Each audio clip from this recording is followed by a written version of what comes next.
Hi friends, welcome to அம்மாவின் சமையலறை கோயம்புத்தூர் சமையல். இன்றைக்கி வாழைக்காய் துவரம் எப்படி செய்கிறதுன்னு சொல்லி பார்க்கலாம். இது சாம்பார், வத்தக்குழம்பு, ரசம் எல்லாத்தோடையுமே இது சூப்பராக இருக்கும் சாப்பிட்றதுக்கு. இது செய்கிறதுக்கு நான் இன்றைக்கி ஒரு வாழைக்காய் எடுத்து வச்சுருக்கேன். ஒரு மீடியம் சைஸ் வெங்காயத்தையும் கட் பண்ணி எடுத்து வச்சுருக்கேன். 4 பச்சை மிளகாய் கட் பண்ணியிருக்கேன். ஒரு கொத்து கருவேப்பிலை. வாழைக்காயை இது மாதிரி பெரிய பெரிய துண்டுகளாக கட் பண்ணி எடுத்து வச்சுக்கோங்க. அதை தண்ணியில் போட்டு வச்சா தான் கருக்காமல் இருக்கும். அடுப்பில் ஒரு கடாய் வச்சு ஒரு 3 ஸ்பூன் அளவுக்கு எண்ணெய் விட்டுக்கோங்க. கடுகு உளுந்த பருப்பு தாளிச்சிடலாம்.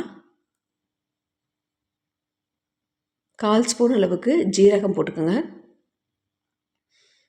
எடுத்து வச்சுருக்க வெங்காயம், பச்சை மிளகாய், கருவேப்பிலை எல்லாத்தையும் சேர்த்துடலாம். இதை நல்லா வதக்கி விட்டுருங்க. வெங்காயம் கலர் மாற தேவையில்லை.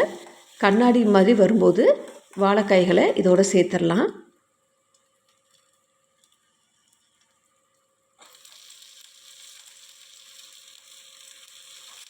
வாழைக்காய் ரொம்ப குயிக்காக வெந்துடும். இப்போது வாழைக்காய் எல்லாத்தையுமே சேர்த்தாச்சு.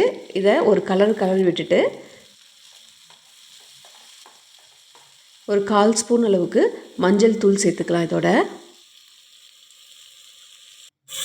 தண்ணி ரொம்ப கொஞ்சமாக ஒரு 2 ஸ்பூன் அளவுக்கு தண்ணி சேர்த்தா போதும். உப்பு தேவையான அளவு சேர்த்து கிளறி விட்டுட்டு மூடி வச்சு ஒரு 5 நிமிஷம் சிம்மில் வேக வைங்க. வாழைக்காய் வெந்துடும். ரொம்ப வேகணுங்கிறது இல்லை. தேங்காய் துருவலை மேலே போட்டு ஒரு பிரட்டி ஆஃப் பண்ணிடலாம்.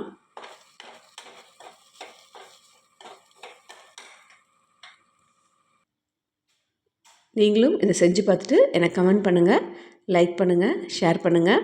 அம்மாவின் சமையலறை கோயம்புத்தூர் சமையலை சப்ஸ்கிரைப் பண்ணாமல் இருந்தீங்கன்னா சப்ஸ்கிரைப் பண்ணுங்கள். மறக்காமல் ஆல்கிற பட்டனை ப்ரெஸ் பண்ணுங்கள். அப்போ தான் நான் போடுற நோட்டிஃபிகேஷன் உங்களுக்கு உடனுக்குடனே வரும். தேங்க்ஸ் ஃபார் வாட்சிங்.